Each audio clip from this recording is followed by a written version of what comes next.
Thanks very much, Dave. Thank you very much. Okay, as mentioned, I'm here representing Canada Post for the nomination. A couple of things I'd like to mention off the top. I would really like to thank Triangle for hosting this thing. It's great. We've been in a few of the awards and we haven't quite got there, but we will. Is there anyone here from Post Denmark? You left? We're going to catch those guys next year. And we're going to catch them on the Lyngsoe submission, which is about what we're doing with the Canada Post client, the Canada Revenue Agency. We're working better with them. They saw the value of what I'm going to show you here in a minute, and they've started to really mine this. But we're starting on a project called E equals P, which is going to allow them to start to leverage email along with RFID and barcode to find out exactly where everything is within their organization, desk to desk. So I just wanted to say that. The other thing I'd like to mention also is for the judges, their remarks were great. They hit home exactly with what I went through as a Director of Product Innovation at Canada Post. We were set up under the marketing group, and our job was to look at all of the bad things or the tough things customers were bringing to us that didn't fit with what they wanted to do, along with what are the new products and services Canada Post was going to provide to everyone. And we ran into constantly processes, procedures, gatekeepers, roadblocks. Our job was to look at things differently. And in Canada, we have an expression when someone gets married, the bride's supposed to have something old, something new, borrowed and blue. So what you'll see here is a little bit of that was what we put together. And we did it in a joint way. We sat down with the customer, in this case, with a small team and said, what is it you really want to do here? This was a very valued private sector, or public sector company for Canada Post, and we really wanted to understand what the pain point was and how to make the success story. So you'll see at the bottom here we have 3 logos, and it was a joint project and a joint team that this was done. This submission was basically on how fast and how well we did the rollout.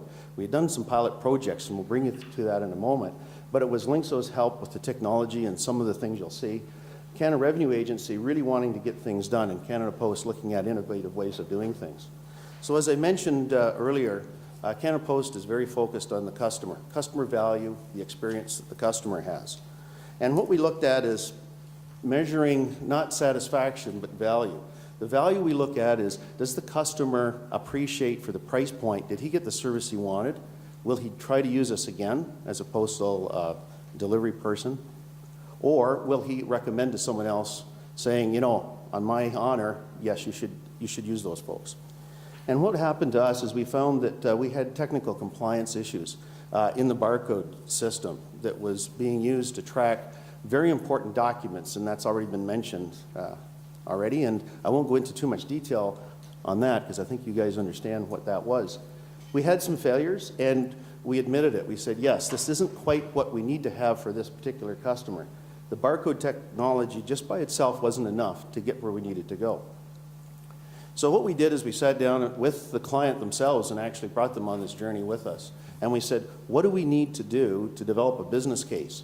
And the way we approached it from an innovative standpoint was we said, you know, there's got to be the same sorts of things going on in the client's business as it is in the Canada Post business. So when we sit down jointly. So the direct and non-direct costs, and you can see this nice iceberg picture that represents what people typically traditionally see as the top piece. What they don't see is what's on below. That piece in below was what was causing us a lot of issues, causing the client a lot of issues, not only on cost, but service and quality. And I think it was Dirk that mentioned when he was up there before about operators are focused on cost. What we went in there and what I set up as what we wanted to do was reduce cost and improve service and improve quality. That was what we wanted to do with this. So we looked at the return on investment, we looked at leveraging the infrastructure, looked at reducing the claims and getting customer commitment, because we wanted to do this and get the customer to commit to Canada Post over a long term.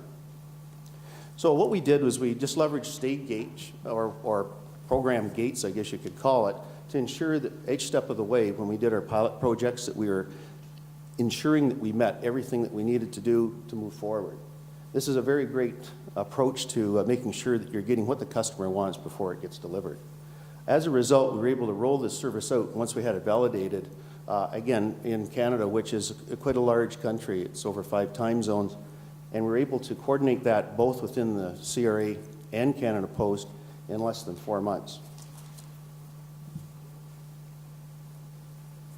How we implemented the change was we made it easy to integrate into the client's production. So when we did our pilots, we had to look at how they were doing in preparing the shipments. This is very sensitive tax documents that contain valuable information, financial records, litigation cases, and they needed to know where those documents were at all times. And they were a bit nervous that they handed it out to Canada Post to move it across the country. So what they wanted to do is say, how can we do this and make it easy? So what we developed is basically looking at our electronic shipping tools and saying, without changing any there, how can we link the two systems and get an audit trail? And so what we did was simply have an RFID ID with a barcode that gets scanned into the legacy system. We now had that link. And with Lyngsoe support, we used the QSM asset tracking and leveraged that so that we could scan the barcode once it was printed to know where that tag is supposed to go. And then we were able to track it all the way through the process.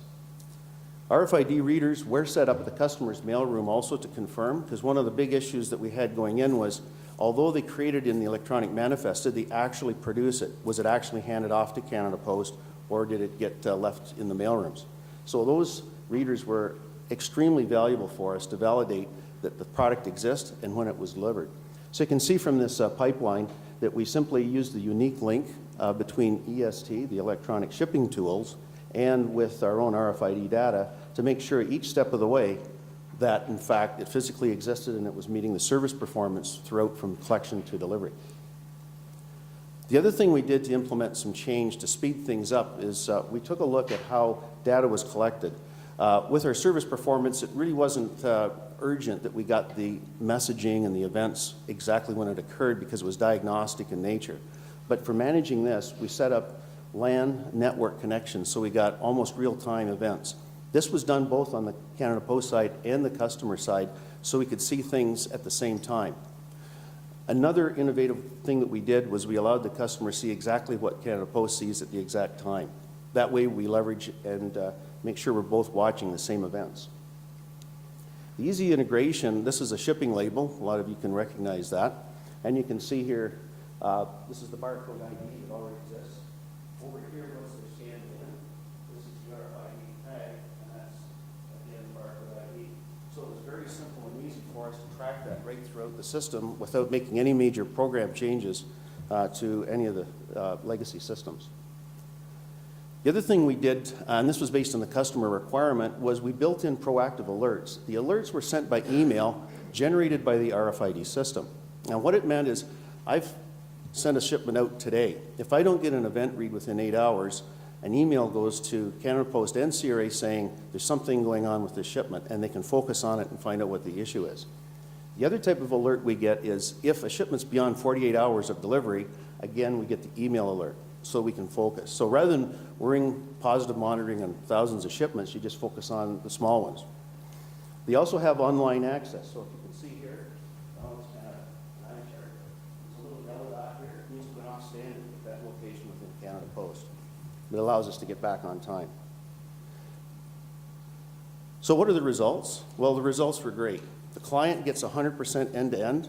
Since we've put this in place, we have had no lost shipments at all. Touch wood, it's been great.